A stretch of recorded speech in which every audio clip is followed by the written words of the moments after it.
Secretaría de Educación Pública.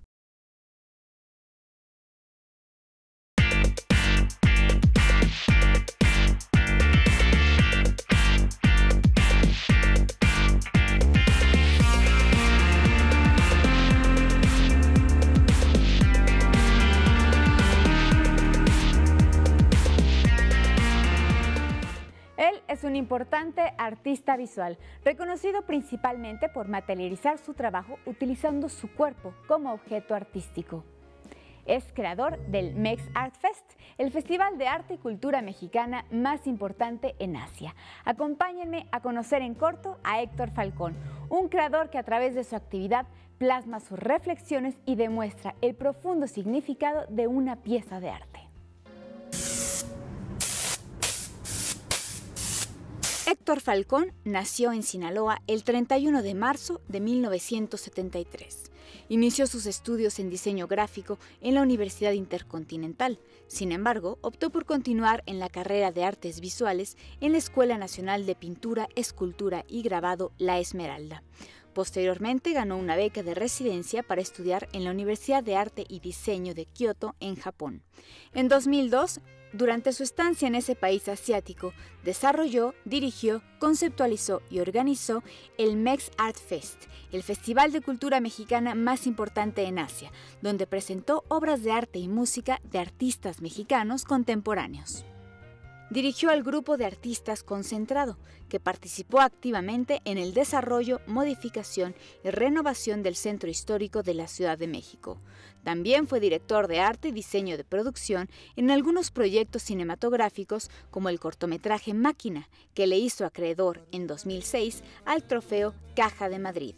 Fue ganador de varios premios de adquisición, como en el Sapporo International Print Bienal en Japón, así como en el primer concurso de arte Casa Serra y en el Salón de Octubre del Gran Premio OmniLife. Actualmente sus obras, que abarcan pintura, escultura, fotografía, video e instalación, forman parte de importantes colecciones como el Guggenheim en Nueva York, el Palais de Tokio en París, el Museo Tamayo de Arte Contemporáneo en la Ciudad de México, entre otros. También ha presentado sus piezas en más de 20 exhibiciones individuales y en 150 colectivas en diversos países del mundo. Yo empecé primero a estudiar diseño y decidí dejar diseño porque pues, mi vocación era más relacionada a las artes y mi familia lo celebró. Entonces desde pequeño hubo como mucha atención a la idea de que yo dibujara, porque digo, cuando eres muy chiquito es algo lúdico, pero conforme vas creciendo se va generando con claridad algo que es una facilidad para dibujar o para pintar. Para Héctor Falcón, crear arte, más allá de ser una forma de satisfacer su pasión, le ha permitido compartir con los demás la forma en que ve al mundo. Para él es muy importante la oportunidad de generar una reacción y servir como referencia en el arte. Mi abuelo era pintor y era ilustrador, y pienso que justamente ahí es cuando empieza a generarse ese paso a la profesionalización de algo, o sea, suavemente, porque empiezas a ver natural el hecho de que alguien se dedique a eso de forma profesional y de que constantemente tengas acceso a libros, revistas, material. Mi papá también dibuja, mi padre es psiquiatra, pero siento que finalmente él tomó su camino. En algunos momentos me ayudaba a hacer algunas cosas, pero pienso que la relación más con mi abuelo, la que generó ese vínculo que cada vez se volvió más fuerte. Era un juego que se profesionalizó. Yo pues dibujaba y copiaba cosas cuando era niño, me gustaba copiar cuadros. Recuerdo que también hacía unos collages en los que agarraba una revista, que era como la revista receptora de todo lo que iba a hacer, y agarraba revistas satélite de las que recortaba cosas y iba generando collages en cada hoja. Entonces armaba como unos discursitos ahí que me parecían interesantes. Ahora me pedían retratos, me explotaban, me daban 5 o 10 pesos y yo hacía retratos y se los vendía. A los 12 o 11, 12, 14, no sé, yo recuerdo que había como un boom de ilustración en los años 80. Había una revista que se llamaba Heavy Metal, y que no era una revista de música, era una revista de ilustraciones muy interesante y que también era de pronto medio erótica. Y recuerdo que esa revista me gustaba mucho, ilustradores como Boris Vallejo, o ilustraciones que de pronto terminaban siendo portadas de un Trapper Keeper, etc. Muchas ilustraciones que se hacían con aerógrafo, por eso es que yo quise comprarme un aerógrafo, ¿no? Veía ahí todas las disoluciones. Entonces yo siento que más o menos entre los 12 y los 16 años me interesaba eso, algo pues, como más relacionado con el cómic y con la ilustración. Entre los 16 y los 18, 19 años hicimos un grupo de artistas que se llamaba Hydra, y éramos artistas que nos juntamos para hacer exhibiciones. Entonces empezamos a hacer exhibiciones en casas de cultura. La parte que más disfruta de su trabajo como artista es la libertad de tomar sus propias decisiones, de no sentir las presiones que otras profesiones tienen, sino trabajar a su propio ritmo. Sin embargo, a su vez, ve como una gran responsabilidad crear conciencia en la sociedad y demostrar al mundo las cosas maravillosas que pasan desapercibidas día con día. El camino de dedicarte al arte es un camino que está fuera de los límites del entendimiento de lo que la gente en general espera de ti, ¿no? Como te digo, yo nunca tuve, fue muy Montessori mi educación. No hubo una obstrucción. Yo recuerdo que siempre que necesitaba experimentar o pintar, siempre había chances, ¿no?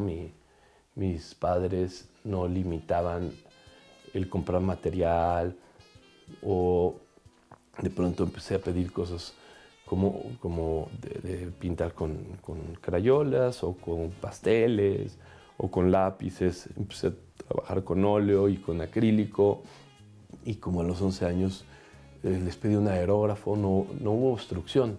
O sea, había cosas en las que no eran pues tan fáciles, pero quizá también había una idea de ellos de que yo fuera hacia acá, porque ni había obstrucción y era algo que normalmente hacía también en clases. Siempre estaba dibujando y muchos de mis compañeros todavía me recuerdan de que se detenía la clase porque la maestra me preguntaba algo y yo me concentraba mucho dibujando, no desconectaba los oídos, sino que el hecho de dibujar me daba más chance de estar pensando lo que escuchaba. Entonces siempre era lo mismo. O sea, al principio en la primaria es un solo maestro, pero conforme vas avanzando, pues se van dividiendo las clases hasta que en la secundaria son varios maestros y era una cuestión repetida que te preguntan y pues tú estás como poniendo mucha atención, y raramente yo por eso dibujaba, porque ponía mucha atención. Ahora a veces escucho audiolibros mientras pinto, porque siento que tengo un doble chance. Y entonces pues siempre era lo mismo, ¿no? Te sabes la clase, medio que te quieren correr, pero no te corren porque sí pones atención. En la escuela siempre hay esta situación de cuestionarte de qué vas a vivir. Yo me salí a los 20 años de mi casa. Entonces me salí un poco porque empecé a entender que en algún momento de mi vida iba a tener que vivir del arte, porque eso es lo que quería. Ya a los 20 años dije, no, si yo no me salgo ahorita, qué rara manera de pensar, pero pensaba, si me caso y tengo hijos va a ser algo que no sé cómo voy a sustentar. Entonces sí tenía en la cabeza que quería vivir de eso y que podía encontrarme alguna bronca en el camino, y sabía que si yo me salía joven y tenía una bronca, siempre se podía regresar a casa de mis papás, ¿no? Eso es lo que pensé, entonces por eso me salí. Como tenía una buena relación con mis jefes y la verdad es que mi madre no quería que me saliera, pues les inventé que me iba a poner un estudio y un fin de semana que salieron, me llevé todas mis cosas y me fui ya a vivir. Entonces, pues sí, fue medio caos familiar, más por mi madre, pero ese fue como el momento en el que me escapé de ahí y tuve el chance de, pues ya de pintar a todas horas y de hacer lo que me diera la gana. Héctor asegura que la escuela le permitió darse cuenta que todo proceso lo lleva inevitablemente a otro. En este sentido, su proceso formativo se enriqueció al estudiar las expresiones de las distintas escuelas, mientras que otras influencias artísticas lo llevarían a experimentar por diferentes gamas del arte. Mi relación primaria con el arte fue quizá con cosas muy clásicas, ¿no? Mi relación con artistas como Goya y Vermeer y todos estos artistas pues, antiguos. Yo siento que empecé a interesarme por el arte contemporáneo después de los 14 años y posteriormente del arte como formal, la relación con artistas como Piero Manzoni, el italiano, y Yves Klein,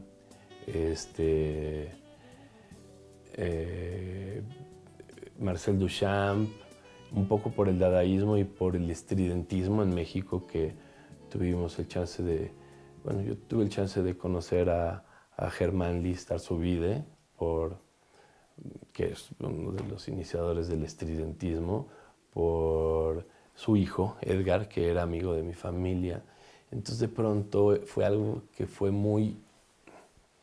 como muy fácil, estabas ahí y de pronto te tocaba estarlos escuchando o estar escuchando poesía de Edgar o hablar con don Germán, etcétera, y que aunque eres un niño, pues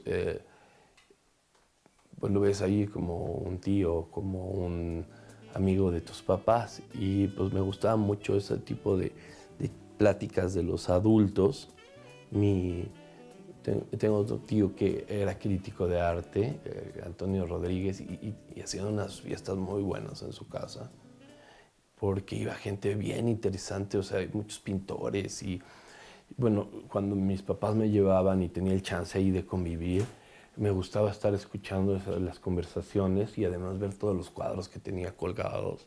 Y tuve un par de maestros que pues eran personas que en los 70s habían hecho mucho arte conceptual, gente bastante letrada y muy interesante como Alberto Gutiérrez Chong, que en lo personal me generó una visión de amplitud y de entendimiento y de orden y de estructura para darme cuenta que el medio requería toda una estructura donde crecer, y siento que ahí es donde mi trabajo empezó a colapsarse, afortunadamente, o sea, y lo digo el colapso como una crisis, y la crisis la digo como un chance y una oportunidad de expandirme y de crecer, porque esas crisis nos hacen darnos cuenta de cuáles son las búsquedas y ir al punto focal de los intereses. Entonces, yo pintaba mucho en la Esmeralda, hice murales y muchas cosas allí, pero también llegó un punto en el que yo ya llevaba mucho tiempo pintando, o sea, y de pronto me di cuenta que quería explorar otras cosas. Entonces llegó un momento en mi vida en el que dejé de pintar por completo, o sea, de hacer gráfica, de hacer muchas cosas, y empecé a hacer arte corporal, muchas piezas físicas, mucho performance, justamente por haberme relacionado con estos maestros que me dieron el chance también de ver desde otra perspectiva las artes. El arte corporal consiste en usar el cuerpo como soporte de una obra de arte, y es lo que Héctor experimentó por 12 años. Durante esta faceta artística cambió su físico, desde cortarse y dejarse largo el cabello, colocarse placas de titanio en la barbilla, hasta quitarse el ombligo o transferirse 1 centímetro cuadrado de la piel de su barba al brazo. Incluso realizó transfusiones de sangre colectivas, como una forma diferente de vivir el proceso y la experiencia artística. Pero al paso del tiempo, este extremo del arte corporal lo hizo volver a pintar. No es algo como tan sencillo, y pues hice piezas con tomógrafos, capturé mi aliento con un tomógrafo y lo imprimí en 3D. Esto me parece que fue en el 2008 o 2009, cuando no estaban todavía como muy de moda las impresoras tridimensionales. En aquel momento, que fue en el 99, que decidí no volver a pintar, todavía hice una serie de pintura y empecé a despreciar de alguna manera todo el arte retiniano, o sea, como que no quería saber nada de algo que requiriera el ojo para hacer el sustento, ¿no? Posteriormente me di cuenta que, pues, que era un error, pero siempre es bueno irte un poco hacia un extremo para poder analizarlo todo. Dejé de pintar casi 10 años, viví de hacer foto, video. De hecho, mientras viví en Japón, pues de eso viví, en general, de ganar concursos de arte, y muchas de estas cosas eran corporales, ¿no? Y me clavé mucho tiempo haciendo arte corporal para posteriormente regresar a hacer bocetos que se convertirían en imágenes, y de estas imágenes fue la manera en la que yo regresé a pintar de algo como muy figurativo y muy realista a algo que pretendía ser totalmente estructural, más en el monocromo, en la línea, que es la parte pues más básica de la pintura, que es el dibujo. Digamos que ahorita estás en esta etapa. Yo pienso ¿O ya que en otra? ahorita estoy haciendo algo que habla sobre la pintura, sobre el objeto de la pintura, y hace referencia a lo que hace rato te conté sobre que llegas y al ver una pintura solo ves una imagen, ¿no?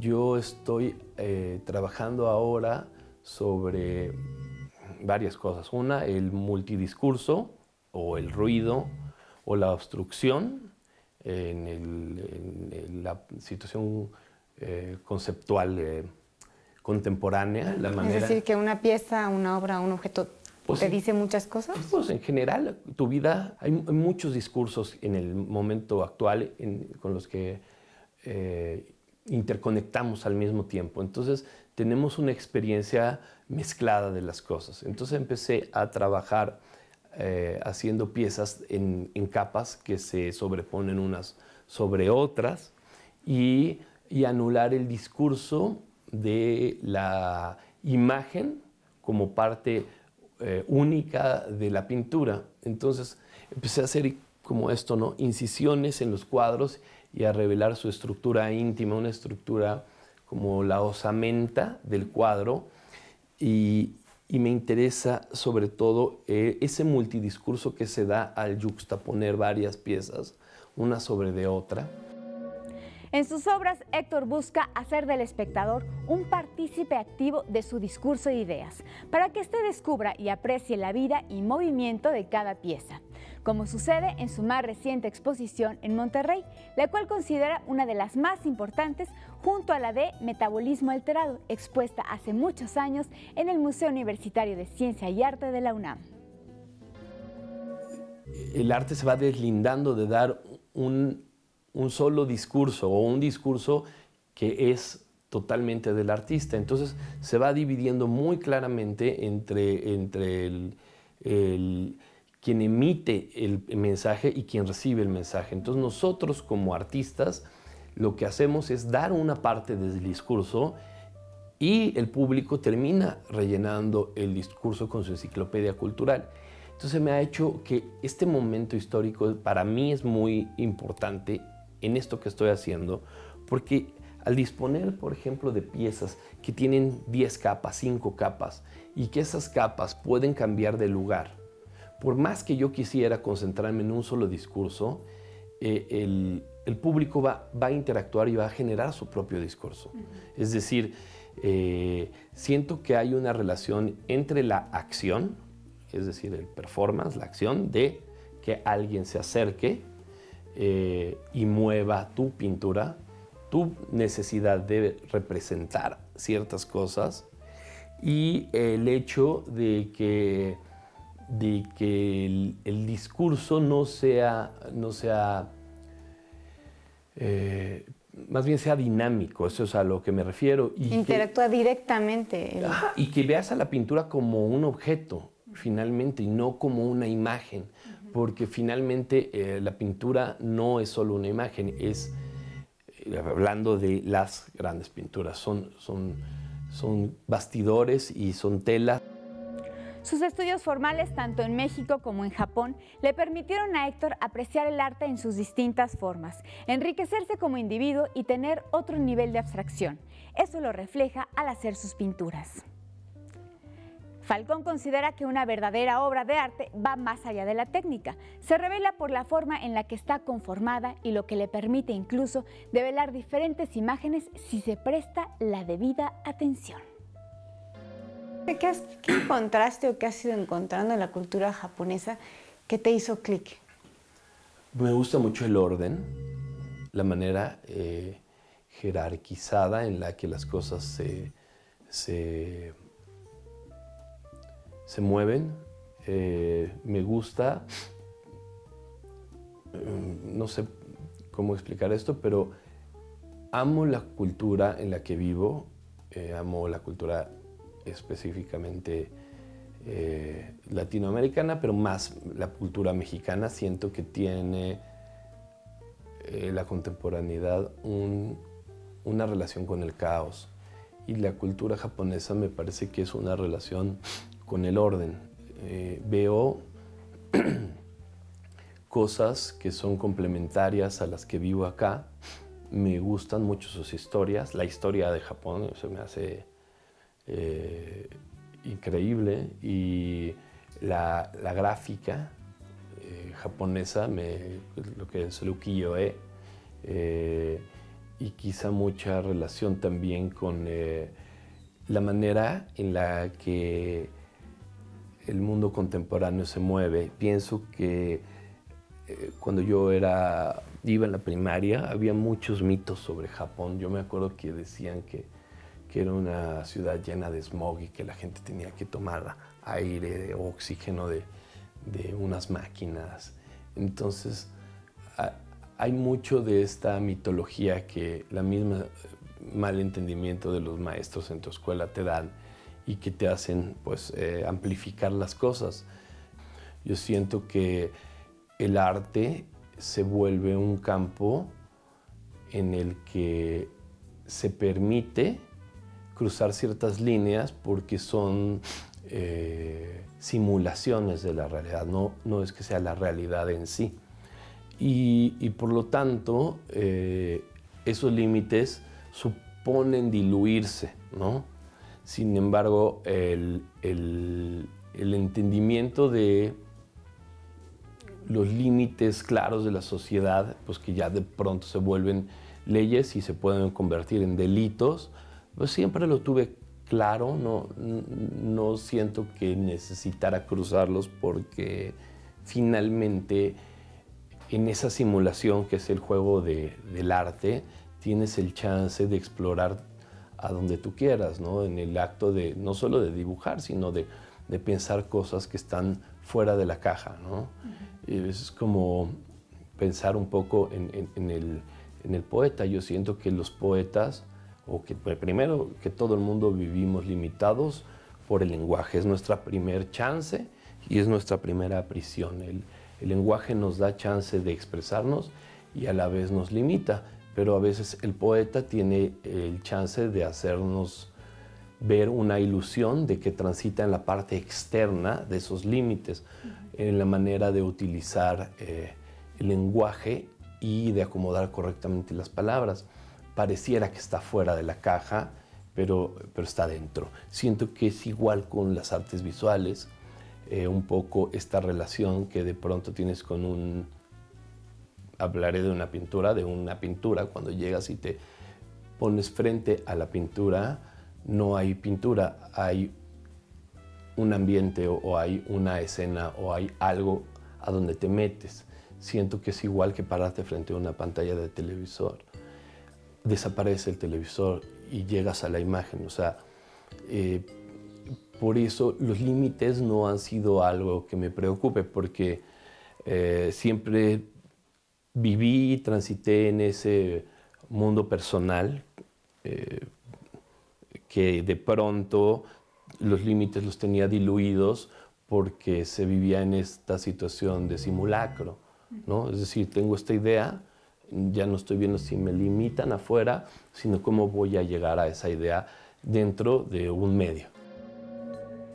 Él es Héctor Falcón, un destacado artista visual que ha experimentado y vivido del arte en diversas expresiones y ciudades del mundo. Alguien que no imita, sino que busca su originalidad, siendo fiel a sus ideas y propios intereses, logrando impactar con belleza y audacia a través de sus piezas. Le agradezco mucho su compañía y lo invito a nuestra próxima emisión de En Corto, donde platicaremos con otro mexicano destacado.